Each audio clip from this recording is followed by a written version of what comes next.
No início da igreja, os corações eram um só. O Espírito Santo se movia com poder, curando, salvando, transformando. Milhares se convertiam, a generosidade era espontânea, a fé, viva. Mas no meio dessa luz, uma sombra se formava. Nem todo o coração era sincero, nem toda oferta era verdadeira, e nem toda devoção era real.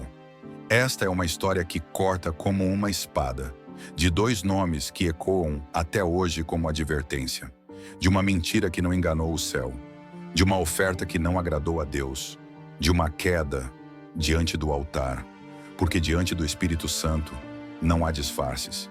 Esta é a história de Ananias e Safira, e do Deus que sonda os corações.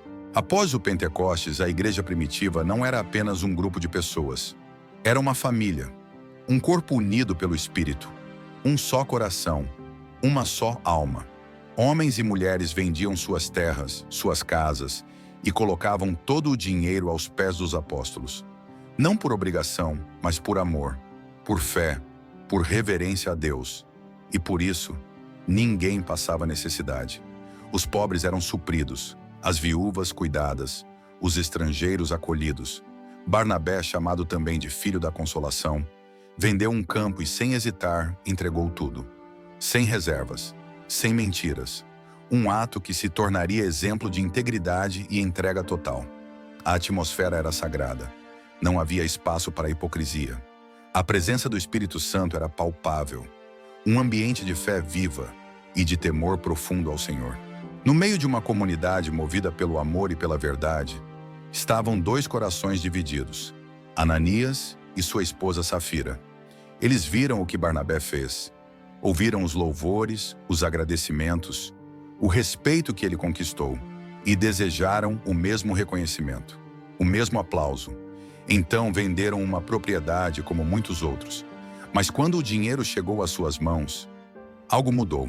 Sozinhos em sua casa conversaram. Vamos separar uma parte e dizer que foi tudo. Eles não precisavam dar nada. Não havia exigência. Mas queriam os méritos, sem o sacrifício. Era uma oferta com aparência de generosidade. Um gesto que enganava os olhos, mas não o coração de Deus. Por trás das moedas colocadas aos pés dos apóstolos, estava a vaidade, estava o orgulho, estava a mentira. Na superfície, uma entrega piedosa. Nas profundezas, um jogo perigoso com a santidade.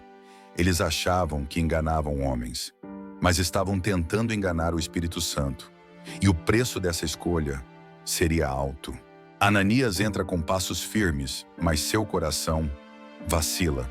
Em suas mãos, uma bolsa de moedas. Em seu rosto, a expressão de alguém tentando parecer justo. Ele se aproxima dos apóstolos. Com solenidade, coloca o valor aos pés de Pedro. A multidão observa. O ambiente parece reverente, mas o céu vê além da superfície. O Espírito Santo revela a verdade a Pedro. O disfarce cai, o engano é exposto. Pedro olha para Ananias com firmeza, não com raiva, mas com dor e temor. Ananias, por que encheu Satanás teu coração para mentires ao Espírito Santo? Não era teu o dinheiro? Ninguém te obrigou. Por que concebeste isso em teu coração? Não mentiste aos homens, mas a Deus. Silêncio. O tempo parece parar. Ananias não responde. Talvez o choque, talvez o arrependimento tardio, mas já era tarde. De repente seu corpo tomba, sem aviso, sem tempo de fuga. Ele cai, morto, ali mesmo, diante de todos.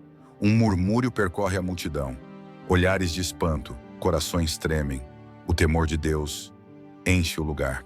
O corpo de Ananias permanece estendido no chão por um instante. Um silêncio pesado domina o ambiente. Então, alguns jovens da congregação se levantam. Com reverência e pressa, envolvem o corpo em lençóis. Eles saem, em fila silenciosa, conduzindo o morto para fora. Sem cerimônias, sem palavras. Apenas o som abafado dos passos e o peso do medo pairando no ar. Minutos depois, a cova é fechada. Ananias está enterrado, mas sua morte não fica ali. A notícia se espalha como fogo em palha seca, de casa em casa, de rua em rua. Todos querem saber, O que aconteceu? Como assim? Ele morreu ali, na presença dos apóstolos. A igreja, antes cheia de alegria e comunhão, agora sente algo novo: temor, não pânico, não terror, mas um santo e profundo respeito pelo Deus que tudo vê. As conversas cessam, os corações se examinam, as máscaras caem, o Espírito Santo estava presente. E ninguém podia enganar o Senhor. 3 horas se passam, a atmosfera na igreja continua carregada. Sussurros nos cantos, olhares inseguros. Mas agora, a porta se abre novamente. É Safira, serena, despreocupada, ignorando completamente o que havia acontecido com seu marido. Ela caminha até os apóstolos, talvez esperando elogios ou a mesma admiração que Barnabé havia recebido. Pedro a encara com seriedade, sem condenação no tom, mas com uma dor evidente. Ele pergunta com firmeza: "Dize-me, foi por esse valor que vendestes aquele campo?" Safira não hesita, talvez ensaiada, talvez confiando demais no acordo feito com Ananias. "Sim", ela responde. Um silêncio gélido toma o ar. E então Pedro declara: "Por que vocês combinaram pôr o Espírito do Senhor à prova? Os pés dos que sepultaram teu marido estão à porta, e levarão também a ti." Naquele momento, os olhos de Safira se arregalam, mas não há tempo para reação. Seus joelhos falham, seu corpo desaba, ela cai, morta, ali mesmo, no mesmo lugar onde Ananias tombou. A lição deixada por Ananias e Safira era clara e profunda. O erro deles não foi guardar parte do dinheiro. Ninguém os obrigou a vender o campo. A escolha era deles. O valor era deles. O problema foi fingir, querer parecer mais espirituais do que realmente eram. Foi uma encenação espiritual, uma tentativa de impressionar homens, enquanto mentiam a Deus. E Deus não se deixa enganar, porque o pecado mais perigoso não é o visível, é o que se esconde atrás de um sorriso piedoso. É o disfarce da fé, a performance da santidade. Mas o Espírito Santo não é uma energia vaga. Ele não é uma sensação mística. Ele é Deus, presente, vivo, santo. E ele habita no meio do seu povo. Conhece cada intenção, cada motivação, cada sombra dentro de nós. Essa história não é sobre dinheiro. É sobre verdade, sobre temor, sobre a santidade de um Deus que não se brinca de adorar. Onde há santidade genuína, não há espaço para a hipocrisia. Essa história não é apenas sobre dinheiro ou posses. Ela fala profundamente sobre integridade. A integridade que Deus deseja de cada coração. É sobre reverência, um respeito genuíno e santo diante do Deus Todo-Poderoso. É sobre temor ao Senhor.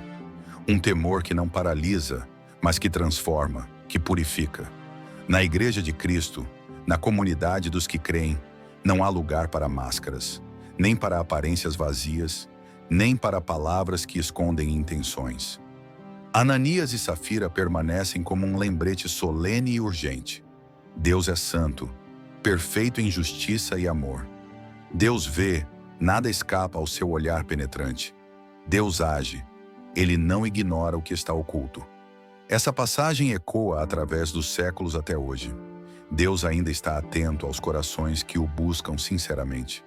Ele procura adoradores, não apenas de boca, mas de alma, que o adorem em espírito e em verdade, com humildade, transparência e fé.